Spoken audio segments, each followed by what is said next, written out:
ஆதவர்ஜுனா. ஆதவர்ஜுனா தெரியுமில்ல, இப்ப விஜய் கட்சியில இருக்கிறாரு. ஆனா எல்லாம் திமுகவோட கூட்டாளி தான்.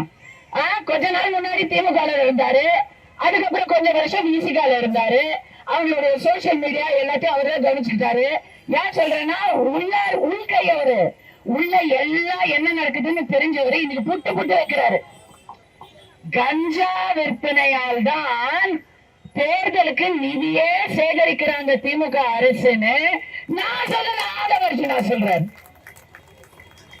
இன்னைக்கு நடக்கிற குற்றங்களை பாத்தீங்கன்னா, ஏமா எல்லா இடத்துலயும், அது நிர்வாகமா இருக்கட்டும், அரசா இருக்கட்டும், கல்லூரியா இருக்கட்டும், கார்பரேட்டா இருக்கட்டும், எங்கேயோ கற்பாடுகள் எல்லா இடத்துலயும் இருப்பாங்க.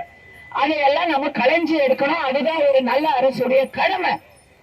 ஆனா இங்க 5 வருஷத்துக்கு முன்னாடிக்கும் இப்போக்கும் பாத்தீங்கன்னா, பெண்கள் மீதும் குழந்தைகளுக்கு மீதும் என்சிஆர்பி சொல்லுது புள்ளி விவரம் 50% குற்றங்கள் அதிகரிச்சிருக்கு.